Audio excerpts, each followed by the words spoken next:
Good morning.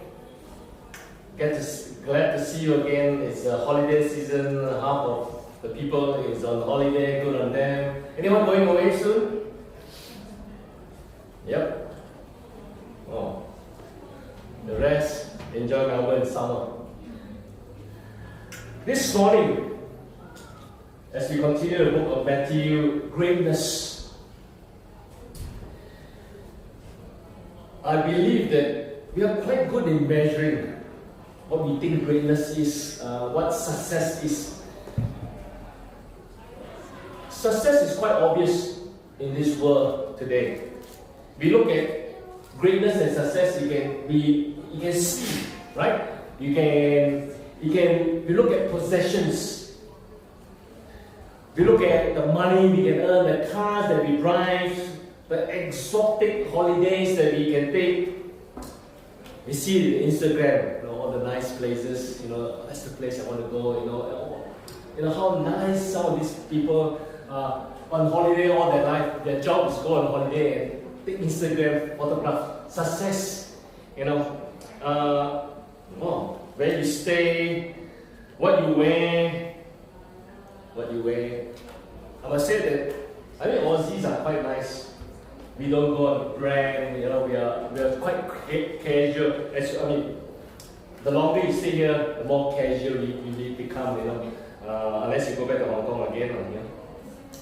We see success because outwardly the expression of what we have, right? Greatness, success. Likewise, those who love sports, we have this phrase called GOAT, G-O-A-T, greatest of all times.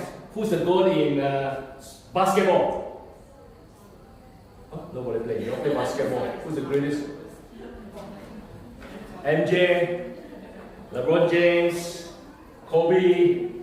There's a debate, non-stop debate. If you like soccer, who's the greatest? Ronaldo or Messi or Pele? Who knows who Pele is? Just two of y'all know Pele. Pele is one of the greatest Brazilian player. He had won 3 World Cup. Is it 3 World Cup? 2. Yeah, one of the greatest player. And we look at the success through their trophies. They're always mentioning how many individual titles they have, team titles, and people are debating who is the greatest. So what is greatness? Giving 100%? Or giving your best?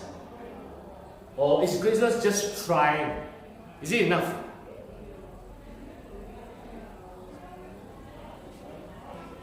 What about greatness in God? How great are you in the church? How many ministries are you serving? How many of you are serving in more than 2 ministries? No, you got a great person there. Is that how we measure greatness in church? Or attendance? Youth service, Sunday service, life group. How do we measure? So this morning we'll look at what Jesus said about greatness.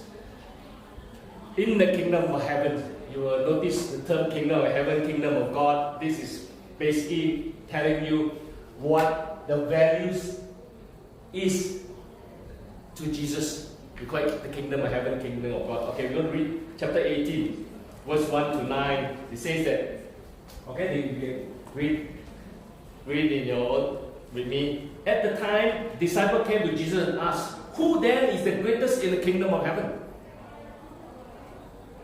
So the disciple is asking, okay?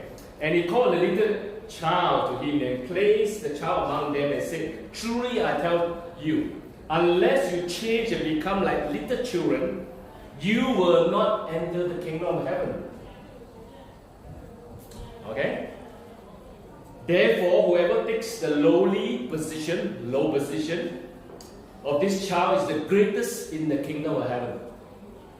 Whoever welcomes one such child in my name welcomes me. If anyone cause one of these little ones, those who believe in me, to stumble, it would be better for him to have a large millstone hung around the neck to be drowned in the depths of the sea. Wow. Woe to the world because of the things that cause people to stumble. Such thing must come. Woe to the person through whom they come. If your hand and your foot cause you to stumble, cut it off, throw it away. It's better for you to enter life many crippled than to have 2 hands and feet and be thrown into eternal fire. Scary, isn't it? If your eyes cause you to stumble, gouge it out, throw it away. It's better for you to enter the life with 1 eye than to have 2 eyes be thrown in the hell of fire. Once again, he's talking about the kingdom of heaven, and which we have dealt with many, many times. And sound like he's repeating himself. I'm repeating myself. Like we're talking about the same thing. Again, the kingdom of heaven. But sometimes we don't get it. No matter how many times we say it, isn't it? We don't get it, and the disciples don't get it. Here they go again, and time again, then they're asking, who is the greatest in the kingdom of heaven? The disciples asking. They have been there a few years already, they're still asking. They want to be the greatest. They want to be, they say right hand and left hand. So this morning we will look at 3 things. The questions, the answer, and the third thing, the welcome and the stumble. Okay, the first question. The question is, at that time disciples came and asked, who then is the greatest in the kingdom of God? It's like you spending time. The disciples spend so much time with them, yet they don't understand what was the purpose of Jesus. Jesus already said in the previous chapter, in chapter 16, he says that from that time Jesus began to explain that he must go to Jerusalem, Matthew 16, right? And suffer many things at the hand of the elders, chief priests, and the teacher of the law, and he must be killed. On the 3rd day, raised to death. He was talking about suffering death, not conquest. No time he was talking about being greatness. He was talking about he has to go somewhere and die. Jerusalem and die and suffer. He talked about that he's going to raise again. I mean, these are the things that you hear it, you think you understand it. And yet the disciples are now asking, okay, if you're going to be the king, how can we be the right hand man? And then the question is, maybe they're asking themselves, where is the greatness in suffering? Right? So the question is, look at the question again. Who then is the greatest in the kingdom of God? What were they thinking?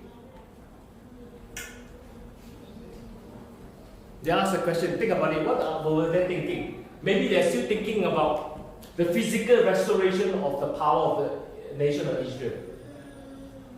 You know, you have this term, Americans like to use, make America great again. Right? So, to the Jew, they want to make Israel great again.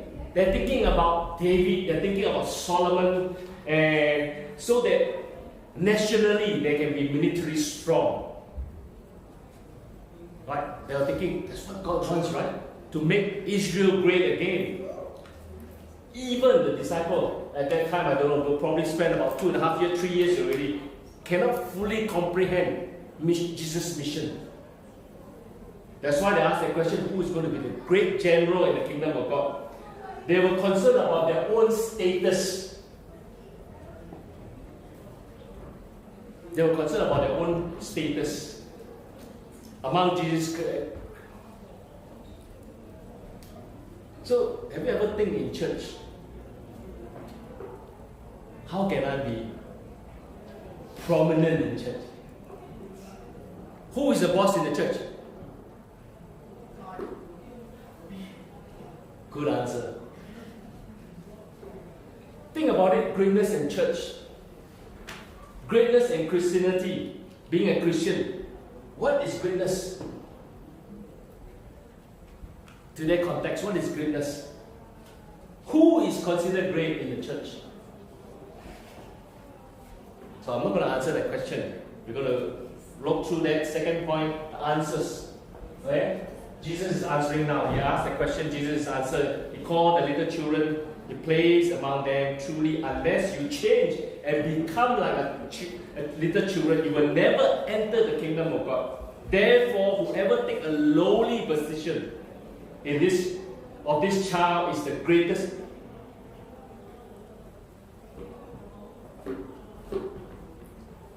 Jesus was using children and describing greatness in the kingdom of God.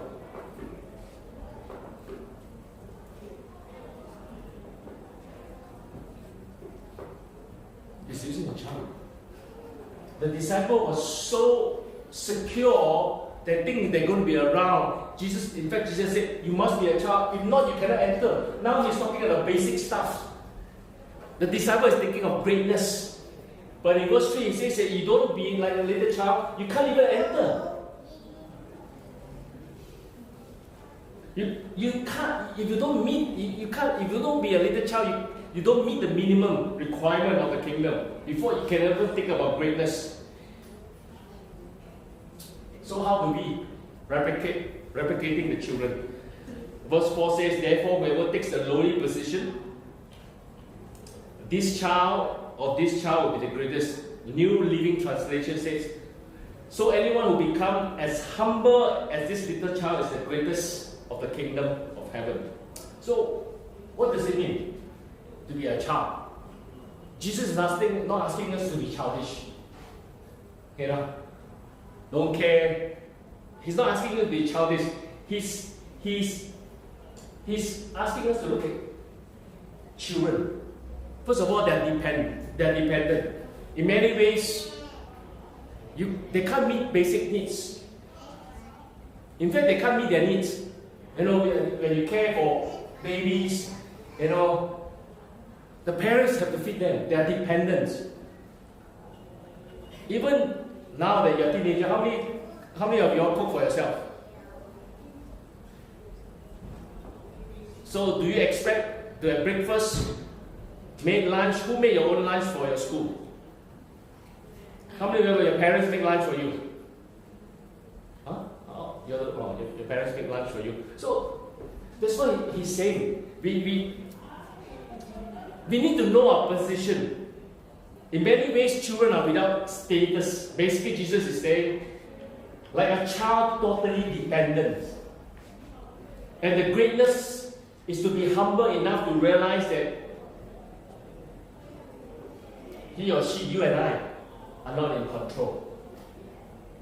That's what childlike is about.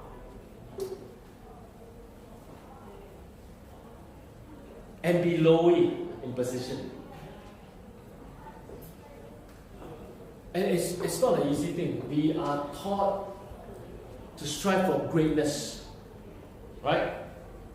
High ETA score. In uni, you want a HG. You know, the credit. You want to be in the Big Four.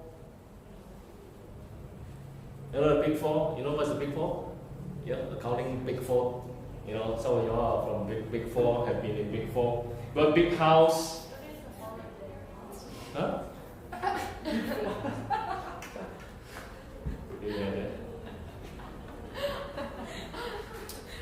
I'm not saying, young people, I'm not saying you don't give your best. I'm not saying that.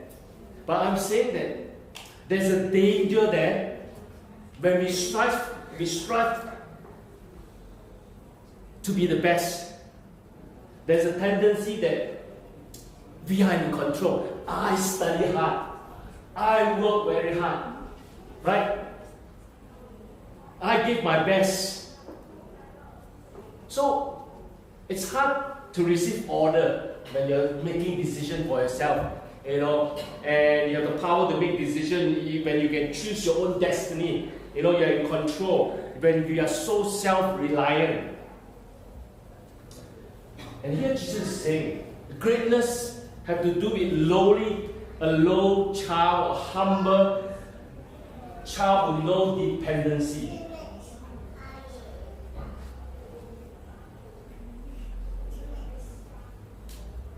It's hard. We live in a society that worship independence, self-reliance. But in the kingdom of God, the value is self-independent. That's why it's hard when we look at the value of the kingdom of God. Here at school and all our lives, we are taught, be yourself, be independent, be self-reliant, do what you love, do what you like. And then we go to church, depend on God. Be the last, be the servant of all. It's extremely difficult because it's different. It contradicts what the world teaches. We in many ways, the church have a tough task to do. Everything contradicts. Jesus is actually saying the starting point is to trust God completely, depending on Him. It's giving control. Part of discipleship is this. As a follower of Christ, is who is in control of your life.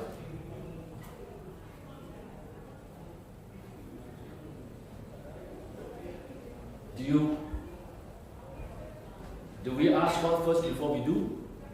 Do you ask God first before you want to choose what you want to study? Which car you buy? Which job? So basically, Jesus is saying be like a child, dependent, trusting God with your life, letting God decide. What does it look like? It's hard. God is saying, Jesus is saying, serving without recognition. A leader is a servant. What kind of concept is that? Right? To be the greatest, you have to be servant of all. If you are a boss, if you are in business and a boss, you don't do the basic stuff, right? If you run a restaurant, you won't be there opening the restaurant, setting up and all those things, right? You just go there and count the money and strategize. You decide, other people do. That's how the world works, right? The higher you go, the less you do. You think, you're a thinker. You strategize, you don't do. Jesus is saying the opposite. You listen, you serve, you be the last. That's greatness. Jesus himself suffered. Jesus was innocent yet sentenced to death. He is God, He is the Creator, He owns everything.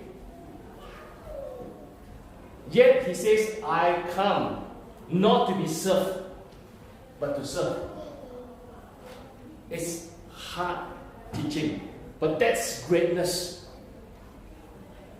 Willing to submit to God and His will, be in a place of dependence rather than be in control of our own life.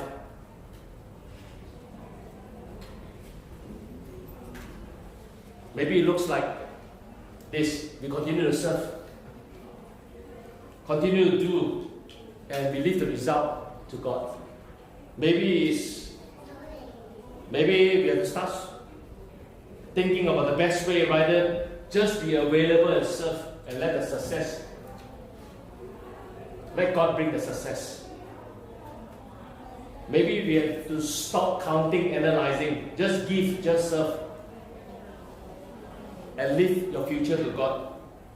Greatness, humility, servanthood, trust, and dependence. The third, the welcome, and this passage, the welcome and the stumble. Verse 5 says, whoever welcomes such a child in my name welcomes me. Whoever cause one of these little ones stumble, believe in me, stumble, is better for him. to hang himself and be drowned. The little ones, Jesus is referring to the follower of Christ. Christians who live with Christ-like faith, who trust, who is dependent, and who serve. How you treat God's people is how you treat Jesus Christ.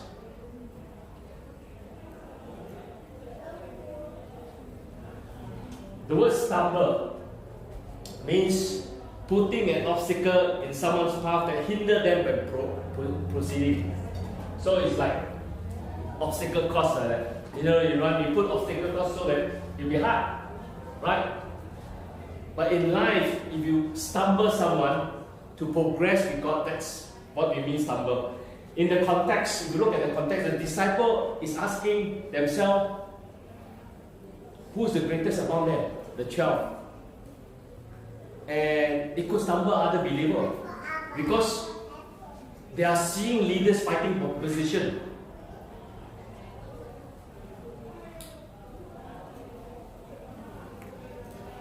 In context, if you look at our church, very family, very relational, serving, helping one another. Imagine suddenly you hear leaders trying to get votes to be a deacon. Hey, will you vote for me? I want to help. They're trying to campaign. And here you're hearing people talking bad about each other. Leaders talking. What will happen to young believers? I mean, the young one, look at it, it's like, there's no difference. Church also, we do that. It stumble the young one. That's what, in context, what Jesus is saying. That your action should not be an obstacle for the young one to progress. So that's why it's all more important, especially us older adults or parents. We have not to say, do as I said, don't do as I do. Sometimes we do that. What we do, our actions, the way we behave, can stumble others. And Jesus is saying, don't be the one who are causing others to stumble. Verse 7 says, woe to the world because of this thing that causes people to stumble. Such thing must come. But woe to the person whom they come. In verse 8 and 9, in this passage,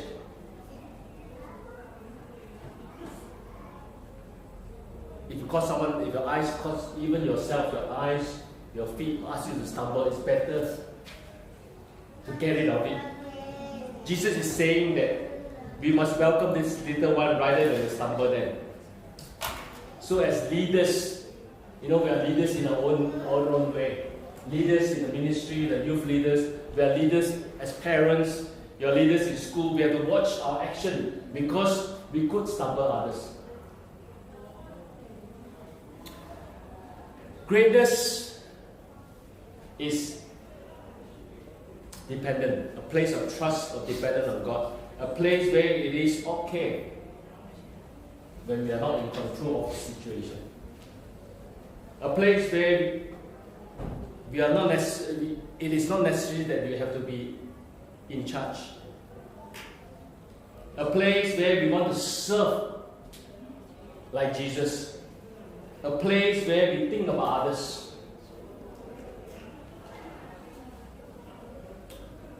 So for the youth, here's a warning. You live in a culture that you are challenged with excellence and do well. Nothing wrong with that, give your best. But when you're successful, I know a lot of you all will be successful because you have support, you got a system there in your family that enable you to be successful. When you are successful, the warning is that keep yourself humble. Learn to continue to depend on God and learn to be willing to serve God and His people and His church. So greatness is dependence to serve. And when as you become successful, remember, it is not just you. Your family, the environment that you are at, contribute to that. So, the sense of being humble is important. Let's come back. We're going to worship we're going to sing the second song again.